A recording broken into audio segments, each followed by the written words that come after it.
আসসালামু আলাইকুম ওয়া রাহমাতুল্লাহি ওয়া বারাকাতুহু। বা একবার পিছনে যারা আছেন আসেন, রাত শেষ হয়ে গেছে, কিছু ওয়াজ নসিহত করি।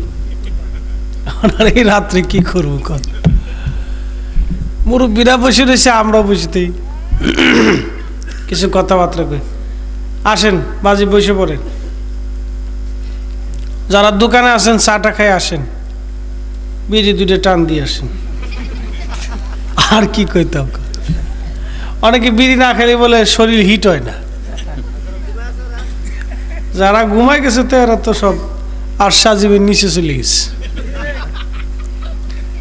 মানুষের ইন্তেকালের পরে, মানুষের ঘুমের পরে রুহুটা শূন্যের উপরে চলে যায়। এই জন্য হাদিসে আসছে, যখন ঘুমন্ত মানুষকে ডাকো তখন ধীরে ধীরে ডাকো।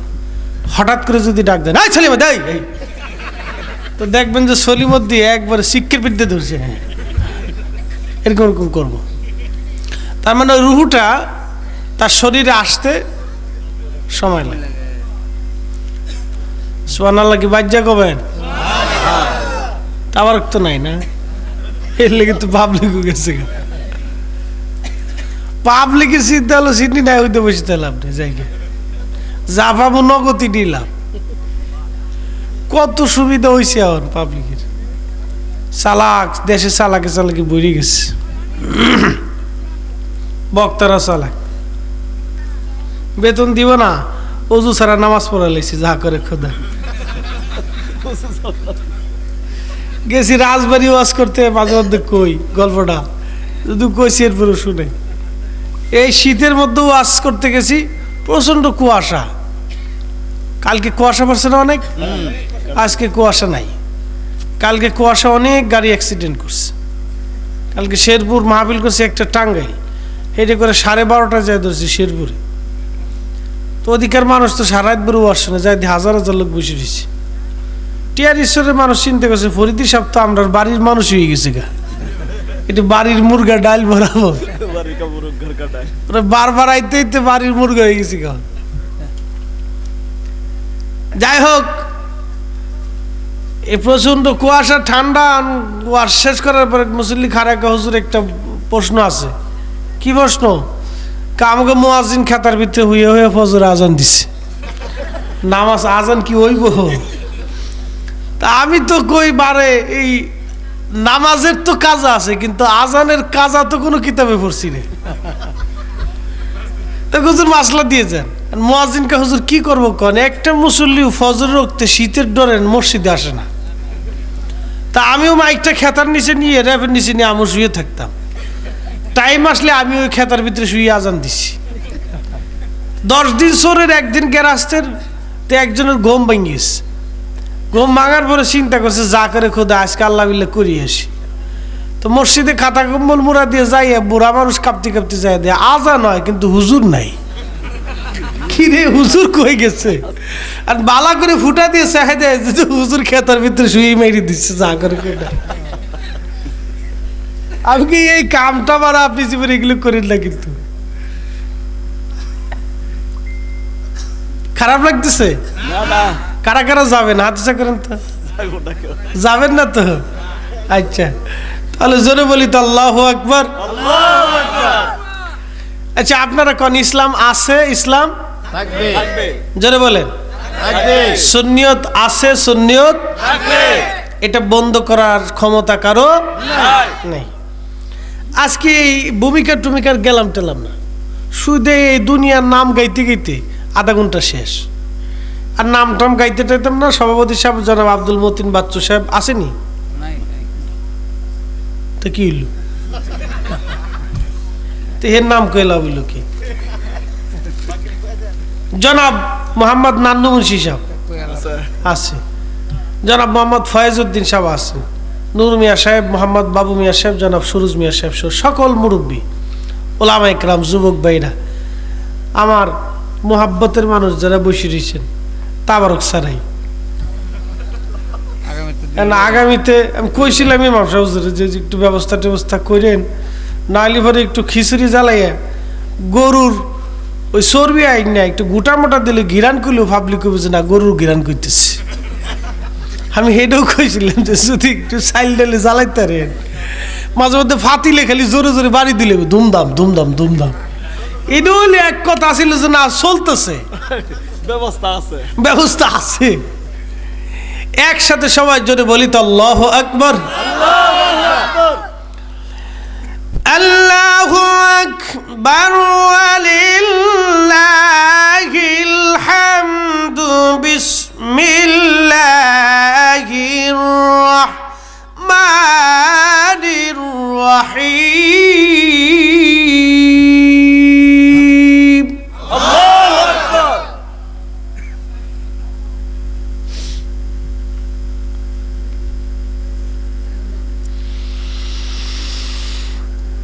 يا أيها الذين آمنوا اتقوا الله حق تقاته আল্লাহু আকবার।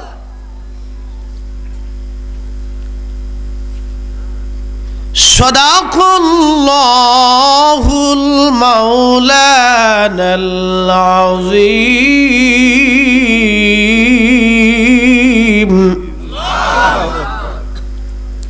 আচ্ছা, কোরআন কি কখনো পরিবর্তন হবে? না, সুযোগ তো নাই না। না, যদি কেউ করে পারবেন না। রদ বদল করে আইসে যদি কয় আমি কোরআন শরীফ একটা লিখছি, আপনারা লন নিবেন না? না, প্রয়োজনে ল্যাংটা করে ফিডাম। কি কথা কর না কেন? প্রয়োজনে কাপড় চুপড় খুইলে ল্যাংটা করে কায়দা মতো এমন বাড়ি মারতে হবে একবার যাতে ফাইটে ফুটে কেলা খুলে যায়। তার মানে কোরআন শরীফ কার কালাম? আল্লাহ। আচ্ছা, তেলাওয়াত করলে কি মজা লাগে না? রাসূল করিম সাল্লাল্লাহু আলাইহি সাল্লাম বুখারী শরীফের কিতাবুল আম্বিয়াতে একটা ঘটনা লিখছেন। কব সহিহুল বুখারীর কিতাবুল আম্বিয়াতে তিন বন্ধু সফর বেরোইছে ভ্রমণ করার জন্য। তা আপনারা তো মাঝে মধ্যে ভ্রমণে যান, বিভিন্ন জায়গা যান। কুল সিরু ফিল আরদ, তোমরা দুনিয়া ঘুরে ঘুরে দেখো, আল্লাহ নিজেই বলছে। দুনিয়া মাঝে মধ্যে ঘুরে ঘুরে দেখতে হয়। খালি মুরগির মতো ঘরের ভিতরে বয়ে থাকলে চলতো না, ঘুরে দেখতে হবে। সারা পৃথিবী ঘুরে দেখাটা উত্তম। আপনি যদি মদিনাতে যান তো বাস্তব মদিনা শরীফ দেখা আর ছবিতে দেখা এক জিনিস না, মজা আলাদা। মদিনা শরীফ হলো ঈমান এবং বেঈমানের পার্থক্যকারী। একদল মদিনা গেলে আশিকের রাসূল হয়, আরেক দল মদিনা গেলে দুশমনের রাসূল হয়। আসতে ঠিক করলেন কেন? জোরে, আরো জোরে কথা কইতেছি। হজে গেছি না, দেখ চাচা আমার পাশের রুমে জিগে কাকা কতবার আইসেন? 8 বার। কাকা মরার আগে কি আবার আসবেন নাকি? কার নিয়ত আছে? বাড়ি কোথায় কাকা? চাঁদপুর। মাশাআল্লাহ। কাকায় চাকরি করতো, খালি টেবিলের নিচ দিয়ে নিচে। এখন মাপ পড় লেগে খালি মক্কার মদিনায় দূর বাড়ে। কি কথা কর না কে? জোরে কর। সারা বছর বইরে পাবলিকের টেহা মাসে বেতন পাইছে 30,000, ঢাকা শহরে 4টে বাড়ির মালিক। এরপরে 4টে চিল্লে গুইরে টুলে দিয়ে বড় দাড়ি দড়ি রে হ্যাঁ দাড়িতে মেহেন্দি মেহেন্দি লাগাই দিয়ে একবার বুজুর্গ হয়ে গেছে গা। কিয়ামত পর্যন্ত সেজদা দিবে, মাফ হইতো না, কারণ পাবলিকের হক নষ্ট করছে। কথা কর না কেন? খারাপ কইছি কিছু? কারো বিরুদ্ধে কইছি? সুদখোরের বিরুদ্ধে কইছি। জিগাইলাম কাকা এরও কি সুর দিয়ে কমো? আচ্ছা কাকা কিরে বলবো না, আসুস কে রাত বেশি না? যদি এই ওষুধ না দিই তাহলে ও আর শুনতো না। আর যদি কান্দার ভাও দেয় তাহলে কিছু দূর যাই গিয়ে না, মজা নাই। জানি তো, এর লেগে তো তাহিরি মাঝে মধ্যে খালি টান দেয়। কি রে বাদামের টান দিছে নাকি? হ্যাঁ তাই ভাই কাঁচা বাদামের টান দিছে, উরে বাদাম রে, বাদামের উপর কি ঠাডাটা পড়ছে, সমস্ত বাংলাদেশ বাইরে লিখছে। সারা এই ভারত বাংলাদেশ দুটি মিলে বাদাম নিয়ে আসতেছে। এই বাদামের নাচের ভিতরে এক টাহের উপরে একবারে কুত্তায় মুতে দিছে, টাকলু টাকলু চিনছেন না, হ্যাঁ, ও টাহের উপরে আল্লাহ একবারে ঠাডা ফেলাইছে। কাকারে জিগে কাকা মরার আগে কি আবার আসবেন? কাকা কয় বাবা মরার আগে আমি আবার আসব। বললাম বাবা কি জন্য মক্কা মদিনায় আসেন? হুজুর মক্কা মদিনায় আসি এই জন্যে আল্লাহ তার নবীকে পাওয়ার জন্য আসি। আমি বললাম কাকারে 8 বছরে কত লক্ষ টাকা খরচা করছেন? বলে বাবা তোমার শাশুড়ি নিয়ে তো মিনিমাম 20 লক্ষ টাকা খরচ হয়েছে। মাশাআল্লাহ। কেন?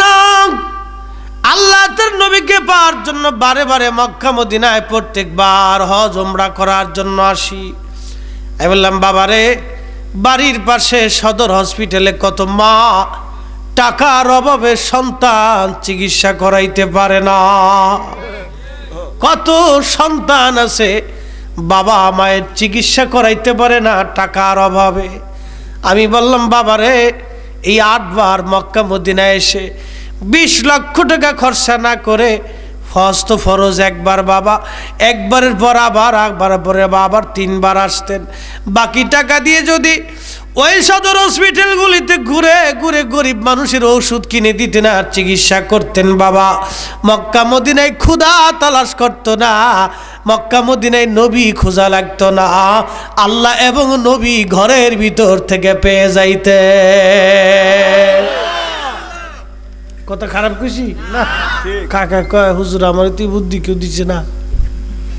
বলো কাকা বুদ্ধিটা কে দেয় না জানেন? আপনি হজে আসলি তো মাল পাইব, লাভ কার কাকা?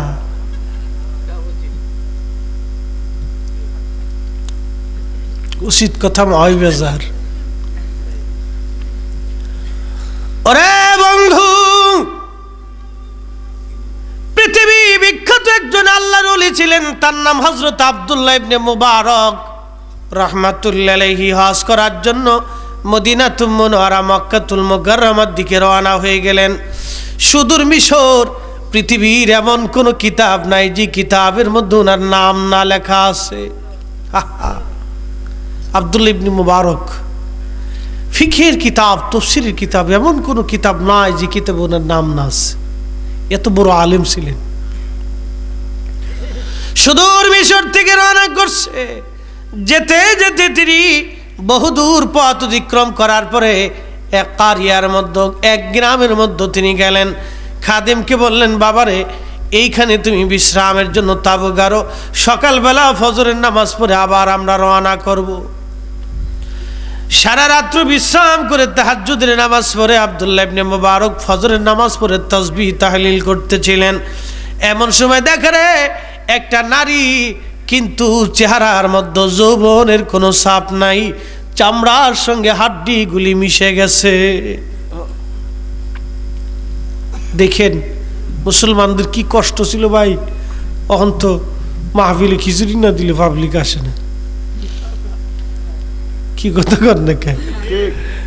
এর লেগে পাবলিক আমরা রে কয় হ্যাঁ তারা খিচুড়ির পাগল। কথা তো খারাপ কইছে না ভাই, ভালো কথা কইছি, আমরা দোষের কারণে কইছি। আব্দুল্লাহ ইবনে মুবারক দেখেন একজন যুবতী নারী, চেহারার মধ্যে কোনো যৌবনের ছাপ নাই, সকালবেলা একটা মরা মুরগি নিয়ে হেঁটে যায়। খাদেমকে বললেন বাবা জিগাও তো ওই মেয়েটাকে আমার কাছে ডাকো, কি জন্য মেয়েটা মরা মুরগি নিয়ে যায়। ভাই আপনাদের কাছে আমার ছোট্ট একটা আর্জি থাকবে, সারা জীবনের জন্য একটা হাদিস আপনাদেরকে শোনাই দিয়ে যাই, মনে রাখবেন, মনে রাখবেন, মনে রাখবেন। একটা হাদিস সারা জীবন মনে রাখবেন, আমল করবেন। সূরা তাকাসুরের তাফসীরের মধ্যে একটা হাদিস পড়ে আমার শরীরের লোম শিহরে উঠছিল। আমি যেই দিন ফার্স্ট সূরা তাকাসুরের তাফসীর পড়েছিলাম, আমার চোখের কোণা দিয়ে অনর্গল পানি পড়েছিল অটোমেটিক। আমি স্থির থাকতে পারিনি, এতটা আল্লাহর ভয় আমার হৃদয়ের মধ্যে লাগছিল। হাইরে সর্বনাশ, কি হবে আমাদের উপায়। এই তাফসীরের মধ্যে একটা হাদিস আসছে, রাসূল করিম বললেন, সাহাবীরা তোমরা কি জানো কিয়ামতের মাঠে আল্লাহর কাছে নিকৃষ্ট কোন ব্যক্তি হবে? সাহাবায়ে কেরাম বললেন, আল্লাহ রাসূল আলাম, আল্লাহ এবং আল্লাহর নবী ভালো জানে। একসাথে বলা যাবে না সুবহানাল্লাহ? কে জানে? আল্লাহ আল্লাহর রাসূল। জোরে কন আল্লাহ আল্লাহর রাসূল। এখানে যদি আমরা আহলুস সুন্নাতুল জামাতের মতাদর্শী কোনো ভাই না থাকেন, যদি অন্য মতাদর্শী থাকেন, ভাইরে আমি আপনি দুশমন না, আপনারে আমি কষ্ট দেওয়ার জন্য বলছি না ভাই, একটু বোঝার চেষ্টা করেন তো। সাহাবায়ে কেরাম কি বলল? আল্লাহ জানে, নবী জানে। আল্লাহ জানে, নবী জানেন। জোরে বলেন, আল্লাহ জানে, নবী জানেন। নবী জানে। অ্যাটেনশন, খুব মনোযোগ। আল্লাহ জানে, নবী জানে। এই সাহাবীরা দ্বীনের জন্যে, এ কালেমার জন্য সাহাবীদের পিঠের চামড়াগুলি, গোশতগুলি ফেলে দিয়েছে, তারপর কালেমা ছাড়ছে না। আর নবীর একজন সাহাবীর কথা না বললেই নেই, খাব্বাব রাদিয়াল্লাহু আনহু একদিন চাদর গায়ে দিয়ে আমিরুল মুমিনিন ওমর রাদিয়াল্লাহু আনহুর দরবারে গেছে। তো কোনো এক কাজের জন্য চাদর সরাইছে, তো ওমর দেখে পিঠের মধ্যে অনেক বড় বড় গর্ত, সাদা ফেতে দেখা যায়। গর্ত গর্ত, জায়গায় জায়গায় গর্ত গর্ত, গোশত নেই, চামড়া নেই, সাদা ফেতে হয়ে গেছে। জিজ্ঞেস করে বলে, খাব্বাব রে, তোর কি কোনোদিন বসন্ত হয়েছিল রে খাব্বাব? পিঠের মধ্যে এমন বড় বড় গর্ত কেন রে? খাব্বাব চোখের পানি ছেড়ে দিয়ে বলে, আমিরুল মুমিনিন, মনে মনে ভেবেছেন আপনারাই শুধু দিনের জন্য কষ্ট করেছেন গো হুজুর। যেই দিন কালেমা পড়েছিলাম, কালেমা পড়ার পরে মুনাফিক কাফেররা আমাকে ধরে নিয়ে গেল। আমি ছিলাম কামার, লোহা দিয়ে আমি অস্ত্রপাতি বানাইতাম। যেই লোহা গরম করার জন্য কয়লার মধ্যে আগুন জ্বালাইতাম, হুজুর ওই কয়লার ভিতরের আগুনগুলি মাটির মধ্যে বিষাইয়া ওই কাফের মানুষগুলি আমাকে চিৎ করে শোয়াইয়া 10-12 জনে আমার শরীরের মধ্যে পাড়া দিয়ে ধরে রাখতো। প্রচন্ড আগুনের গরমে কয়লাগুলি পুড়ে পুড়ে, আমার চামড়াগুলি পুড়ে পুড়ে পুড়ে পুড়ে, চামড়াগুলি পুড়ে পুড়ে আমার শরীরের চর্বিগুলি গলে গলে কয়লা নিভে যাইতো। এরপরও ওরা আমাকে ছাড়তো না, আবার আগুন বিষাইয়া আবার চিৎ করে শোয়াই আমাকে 10-12 জনের চাপ দিয়ে ধরে রাখতো। আমার গোশতগুলি খসে খসে পড়ে গেছে হুজুর, গোশত খসে গেছে, কিন্তু ঈমান সারি নাই, নবীর কদম সারি নাই। আওয়াজ তুলে বলা যাবে আল্লাহু আকবার। শ্রেষ্ঠ নবী দিলাম রে তরিয়ে নিতে রোজ হাসরে, শ্রেষ্ঠ নবী দিলাম রে তরিয়ে নিতে রোজ হাসরে। পথ না ভুলি তাই তো দিলে, পথ না ভুলি তাই তো দিলে, পাক কুরআনের বাণী খুদা তোমার মেহেরবানি, খুদা তোমার মেহেরবানি। বলেন, এ সুন্দর ফুল সুন্দর ফল, মিঠা নদীর পানি, খুদা বলেন, খুদা তোমার মেঘের। কষ্ট হয়, পিঠের গোশত দিছে কিন্তু ইমান দেয় নাই ভাই।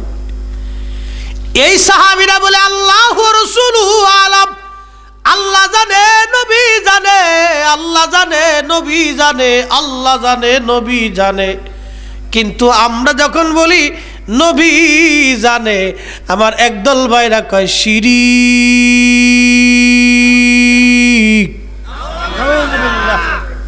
বলে না, সারা লিপটার দিছে শিরিক। রে বন্ধু, খুব মনোযোগ লাগান। আল্লাহ জানে, নবী জানে, আল্লাহ জানে, নবী জানে। নবীজি বললেন, সাহাবীরা, কিয়ামতের ময়দানে ওই লোকটা নিকৃষ্ট হবে। কোনো মানুষ যখন তার কাছে আল্লাহর হস্তে কিছু জানজা করে, কিছু চায়, আর ওই লোকটা যখন ওই ব্যক্তিকে দূর দূর করে তাড়ায় দেয়, কিয়ামতের ময়দানে ওই লোকটা হবে আল্লাহর দরবারে নিকৃষ্ট। মনে রাখবেন এই ওয়াজটা সারা জীবন। কিয়ামতের ময়দানে ওই লোকটা সবচেয়ে আল্লাহর কাছে নিকৃষ্ট হবে। কারণ মানুষ এসে অভাব এসে বলে, আল্লাহর হস্তে আপনি আমাকে কিছু দেন, আর আপনি তাকে ফিরাই দিয়ে দিলেন, ধমক দিয়ে পাঠিয়ে দিলেন। আল্লাহ রাসূল বলছে এই লোকটা কিয়ামতের ময়দানে সবচেয়ে নিকৃষ্ট হবে। তোমরা কি জানো কিয়ামতের ময়দানে রব্বে খুদার শাহী দরবারে কে উৎকৃষ্ট হবে? সাহাবীরা বলল, আল্লাহু রাসূলু আলাম, আল্লাহ এবং নবী ভালো জানে। নবীজি বললেন, যদি দুনিয়ার মানুষ কেউ এসে জানজাকারী আল্লাহর হস্তে কিছু চায়, তাকে সে ফিরায় না দিয়ে কিছু দিয়ে দেয়, নবীজি বললেন কিয়ামতের ময়দানে এই লোকটা আল্লাহর দরবারে উৎকৃষ্ট হয়ে যাবে। জোরে বলেন সুবহানাল্লাহ, আরো জোরে। সুবহানাল্লাহ। তাহলে কি দান করব না ছাড়বো? দান করব। করবেন, করবেন। 2টা টাকা তো বেশি কিছু না, 5টা টাকা, 10টা টাকা, বেশি কিছু না। ফেরাই দিবেন না, সামর্থ্য অনুযায়ী দিয়ে দিবেন। গরিব মানুষ হয়ে চাইছে আল্লাহর হস্তে কিছু ভিক্ষা চাইছে, কঠিন অভাবের মধ্যে পড়ি বেচারা আসছে আপনার কাছে, দিয়ে দিন। খুবই মনোযোগ। আব্দুল্লাহ ইবনে মুবারক রাহিমাহুল্লাহ বলতেছিলেন, দুনিয়ার মানুষে শোনো গো, আমি দেখি মেয়েটা মরা মুরগি নিয়ে যায়। জিজ্ঞেস করলাম, রে হে বাসা, ব্যাপার কি গো মা? চেহারার মধ্যে তোমার কোনো যৌবন নাই, তোমার চামড়াগুলি হাড্ডির সঙ্গে মিশে গেছে গো মা, মরা মুরগি নিয়ে কোথায় যাও? মেয়েটা চোখের পানি ছেড়ে দিয়ে বলল, হুজুর আমি জানি মরা মুরগি খাওয়া হারাম, কিন্তু এই এলাকা মুসলিম এলাকা, এই এলাকা শাসন করে একজন কাফের। ওই কাফের লোকটা আমাদের মুসলিম এলাকার সঙ্গে ব্যবসা বাণিজ্য, লেনদেন, আদান প্রদান সব বন্ধ করে দিয়েছে। আজকে কয়েক মাস হলো দুর্ভিক্ষে আমরা খুব অভাবের মধ্যে পড়ে গেছি। শুধু আমি না, সারা এলাকার মধ্যে অভাব পড়ে গেছে, আর প্রচণ্ড ক্ষুধার যন্ত্রণায় আজকে 7 দিন হলো আমার এবং বাবা ঘরের মধ্যে বিছনায় পড়ে গেছে। ঘরের মধ্যে ছোট্ট একটা ভাই, আমি নিজে ক্ষুধার্ত, কিন্তু এই কষ্ট সহ্য করে নিয়ে আমি বের হয়েছি। রাস্তায় দেখি কোনো কিছু আছে কিনা, রাস্তার মধ্যে মরা মুরগি পাইলাম। আমি মরা মুরগিটা নিয়ে রান্না করে মায়ের মুখের মধ্যে দিব, বাবার মুখের মধ্যে দিব, যদি একটু শক্তি শরীরের মধ্যে পায়। হুজুর জানি প্রয়োজন জীবন বাঁচানোর জন্য হারাম খাওয়া হালাল, হুজুর গো এই জন্য মরা মুরগি নিয়ে আমি যাইতেছি। আহা, হযরত আব্দুল্লাহ ইবনে মুবারকের চোখ বেয়ে বেয়ে পানি পড়তেছে। খাদেমকে বলে, খাদেম রে কি আছে, আমরা হজে নিয়ে যাচ্ছি। বলে, হুজুর অনেক সোনা দানাই তো নিয়ে যাচ্ছেন। উনি খুব ধনী লোক ছিলেন, তো প্রত্যেক হজে উনি অনেক সোনা দানা নিয়ে হজে যাইতেন। উদ্দেশ্য থাকতো হজও করবেন, মক্কা মদিনার মুসাফির যারা আছে তাদেরকেও দিবেন, এটা নিয়ত থাকতো না, অনেক টাকা নিয়ে যাইতেন। খাদেমকে ডাক দিয়ে বলে, খাদেম রে বাড়ি ফিরে যেতে কয় টাকা লাগবে? বলে, হুজুর 12 স্বর্ণ দিনার রেখে দিলে মিশর পর্যন্ত ফিরে যেতে পারবো। আব্দুল্লাহ ইবনে মুবারক বলে, আমি টাকা পয়সা নিয়ে হজে যেয়ে খোদাকে তালাশ করব, আল্লাহর ঘরে যে আল্লাহ খুঁজবো, আল্লাহর ঘরে আল্লাহ তালাশ করা লাগবে না রে খাদেম।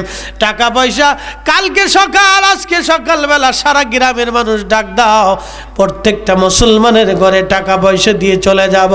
আজকে এই বছর আমার হজ এইখানে হবে, আল্লাহ পাওয়ার জন্য মক্কা মদিনা যাওয়া লাগবে না, আমার মুসলমানরা না খেয়ে থাকবে, আর আমি আল্লাহ পাওয়ার জন্য মক্কায় আল্লাহ খুঁজবো হবে না।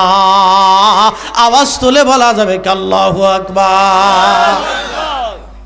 আর আমার দেশের পয়সা আলাদা, টেবিলের নিচ দিয়ে গেলে টিয়ে নে। সরকারি চাকরি করে মাসে বেতন পায় 30,000 টাকা, ঢাকায় 60 বাড়ি, টাকা কি হাওয়া দিয়ে ভাইসে আসে কাকু? আমারে করে কি জানেননি, বুড়ো হয়ে গেছে গা, আল্লাহরে খুঁজতেছে, চুল দাড়ি সব পাইকে সাদা হয়ে গেছে, মেহেন্দি সেন্দি লাগাই দিয়ে একটা ভাবনা লইছে একবার, তসবি একটা হাতে রাস্তা বের হাঁটে, লেফট লাইট করে আর খেলে আল্লাহ আল্লাহ আল্লাহ আল্লাহ করে, আল্লাহ কাজ জুতা দিয়ে ফিটে মায়।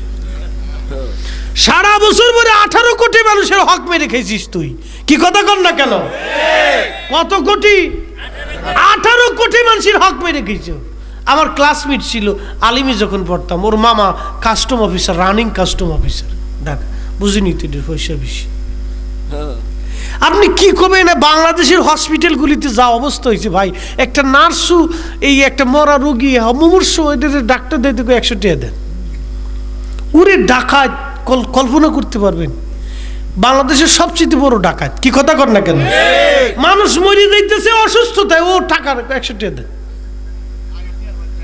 চিন্তা করতে পারছেন কত নিকৃষ্ট সৃষ্টির জীব, কুকুর পর্যন্ত এদের চাইতে ভালো, কথা বলেন না কেন? কুত্তা পর্যন্ত এদের চাইতে ভালো। আপনার বাবা আপনার মা অসুস্থতে যন্ত্রণা কাতরে টিয়া দেন, 100 টাকা দেন। চিন্তা করতে পারছেন কতটা নিম্নতর পর্যায়ে মানুষ চলে গেলে এই পর্যন্ত গেছে। বেশি কথা কইস না, ভিতরে আয়, দুষ্ট কোথাকার। ভাইরা আমার কষ্ট হইতেছে, চলবে কাকা, আল্লাহরে হওয়ার জন্য খালি মক্কা মদিনা দূর হইতেছে। সারা বছর পরে সে দেশের 18 কোটি মানুষের বাস দিছে, বাস আইকালা বাস মারছে।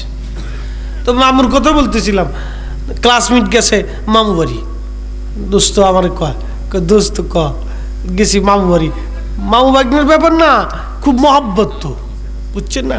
বাইকনে একটা হইলি তো মনে করেন যে মামু খুব আদর করে, কান্দে লয়ে দৌড় ফরে, গাড়ি করে দৌড় ফরে, মার্কেটে লয়ে যায়, বাজারে লয়ে যায়, কেডাই রেখে বাইকনে, কি প্রেম মামু বাইকনের। বহুদিন পরে বাইকনে বাসাত গেছে, আর মামায় খুব এই কামলা বিডি করে দিয়ে সুন্দর করে রান্না বান্না করিস, পুরা টেবিলে ভরিয়ে লাইছে রান্না দিয়ে। বাইকনে খা মামু, খামু, খাওয়ার লেগেছি। বাইকনে খায় কিন্তু মামু সে কান্দে। মামা কান্দু কে? কান্দি কে বুঝিস না? না বুঝিনি তো। তুই খাইতেছিস, আমি খাইতারি না। সুবহানাল্লাহ কর, আস্তে কর, কে জোরে কর, আরো জোরে। আমরা গরিব মানুষ, ঘোড়ার ডিম, আমরা বড়তে খিচুড়ি থাকুক আর ডাইল ভাত থাকুক আর যাই থাকুক, খাওয়ার সময় বিসমিল্লাহকে এই যে মারা মারছি একবারে গেছে গা, কি কথা কর না কে? মজাই আলাদা। বিসমিল্লাহ কইল, বিসমিল্লাহ ভুলে দেন না। বন্ধু খুব মনোযোগ,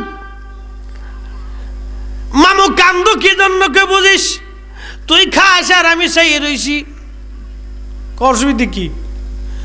আমার বিভিন্ন রোগ, ডায়াবেটিস, প্রেশার, হার্ট, এইটে সেইটে, ঘোড়ার ডিম, আগর ডিম, বাগর ডিম, বিভিন্ন রোগে ধরছে, মাথার থেকে পা পর্যন্ত, জয়েন্টে জয়েন্টে, পয়েন্টে পয়েন্টে, সব জায়গায় ঝামেলা, বুঝছেন নাই?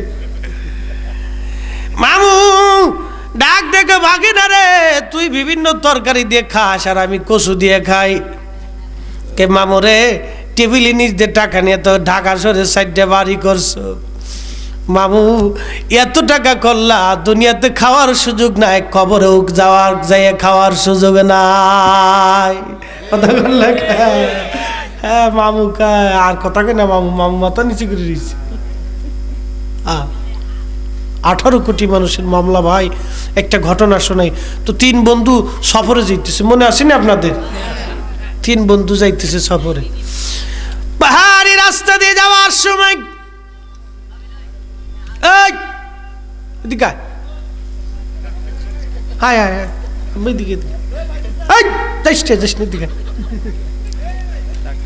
ছোট মানুষ তো অনেক ঘুমাইছে না, চিন্তা করতে পারছে কি শক্ত শক্ত। যাইস না আব্বা, এদিকে তোকারই দরকার, আগামী দিন তোরা পারবি। ভাই শোনেন, ওই যুদ্ধ যারা করছে এদেশে স্বাধীনতার সময়, তারা কিন্তু ভেদা মাছ দিয়ে যুদ্ধ হইছে না, যুদ্ধ করার জন্য টেন্না ফুলাফানির দরকার হইছে। কি কথা কর না কে? ভেদা মাছ দিয়ে এদিকে যুদ্ধ আবার এখন যুদ্ধ বাদুক না কে খুঁজে পাওয়া যাবে না এই টেন্না টুন্ডে যেটি করতাম দেখতে মেরে দেখবো দিচ্ছি দিয়ে দেবো একবারে খালি টেকা যা খুদে মরি আর বাসি যা করে ঘোড়া টাইনে লই এসকে যা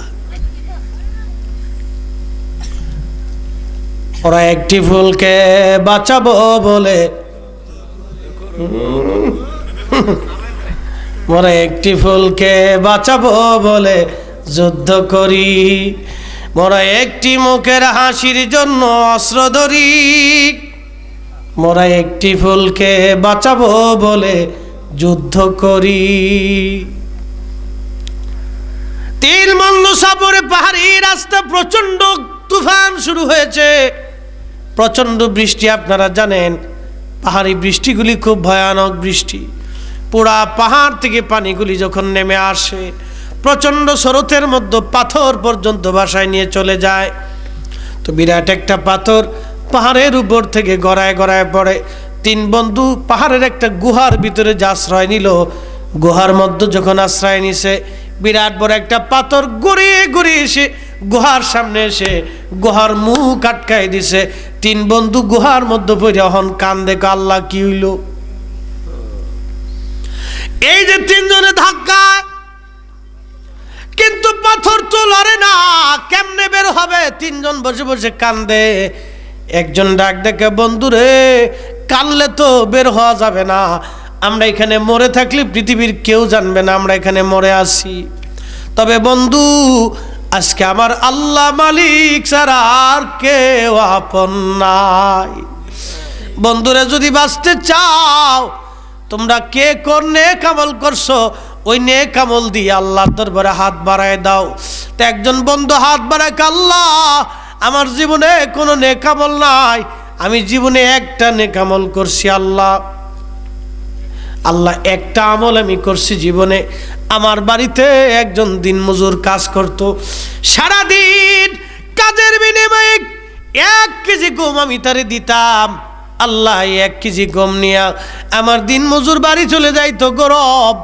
আল্লাহ একদিন সে সারাদিন কাজ করে চলে গেল কিন্তু মজুরি নিল না ওই 1 কেজি গম না নিয়ে সে চলে গেল আল্লাহ বহুদিন পরে সে ফিরে আসছে বহুদিন পরে ফিরে আসার পরে আমার কাছে এসে বলে মালিক বহুদিন পরে ফিরে আসছি 1 কেজি গম আমি পাইতাম ওই 1 কেজি গম আপনি আমাকে ফিরাই দেন আমি বললাম গোলাম রে ওই যে গরুর গোয়াল করে গরু যা আছে সব তোর তুই নিয়ে চলে যা ডাক ডাকা মনিব ঠাট্টা করবেন না আমি গরিব মানুষ আমার 1 কেজি গম আপনি দিয়ে দেন আমি গমের মালিক আমি তো গরুর মালিক না ওই দিন আমি তোরে ডাক দিয়ে বললাম এরে দিল মজুর আমার কর্মচারী তুই যে 1 কেজি গম আমার কাছে পাইতি ওই 1 কেজি গম আমি জমিনের মধ্যে বপন করছিলাম গম থেকে গম হয়েছিল ওই গমগুলি বিক্রি করে আমি একটা গরু কিনছিলাম এই গরু থেকে আরো গরু হয়েছে গরু যা আছে সব তোর রে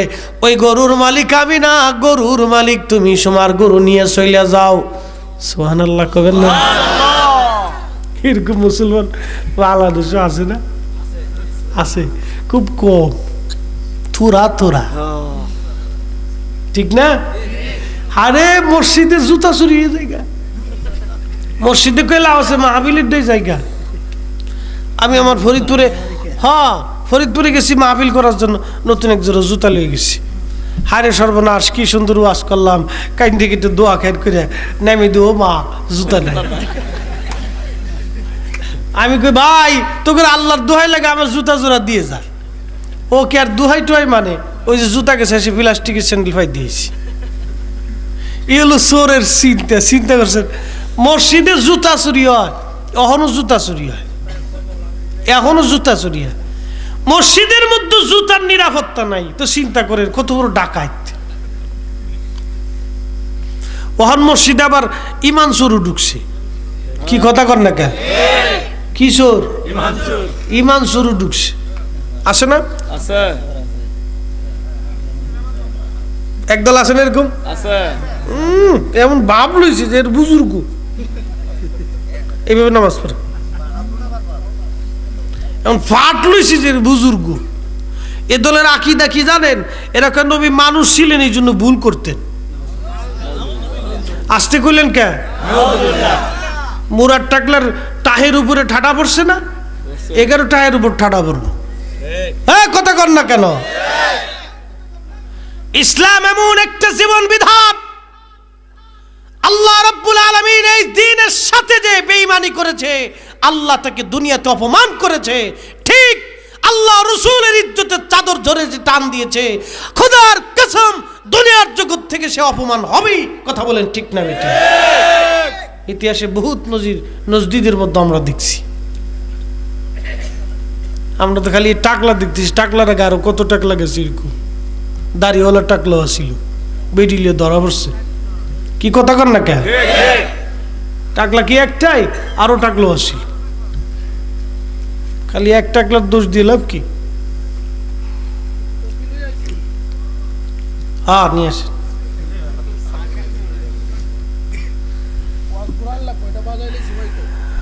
বাজায় লাইছেন? আই সব বনাস। আপনার বাদ আছে কোনটা? এইটা কন যে আমার এইটা বাদ আছে, এইটা কর। বেলালেরটা তো সারা দুনিয়ার মানুষ শুনে লেছে, এটার বাদ নাই কিছু। বন্ধু কফিটা খাইলে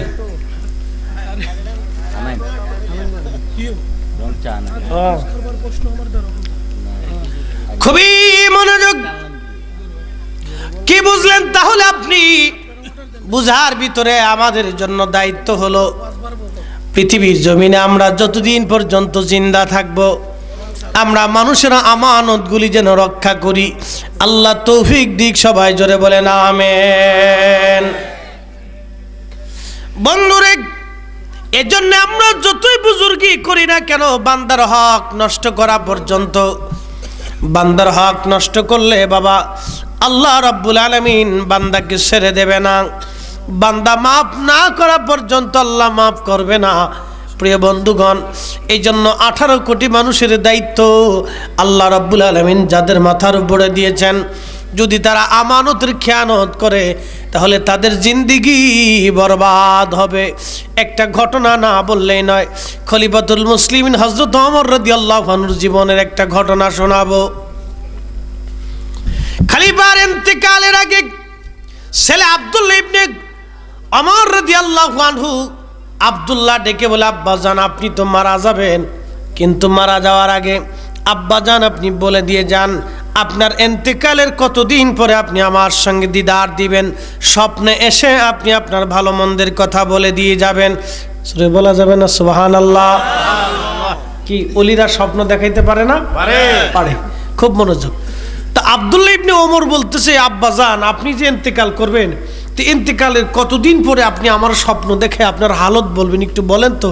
তো হযরত ওমর বলতেছে, আব্বা 3 দিন পরে আসবো। হযরত আব্দুল্লাহ ইবনে ওমর এই ঘটনা হযরত ওমর বললেন, বাবা 3 দিন পরে আমি তোমার সঙ্গে সাক্ষাৎ করব, আমার বৃত্তান্ত তোমার কাছে আমি বলবো।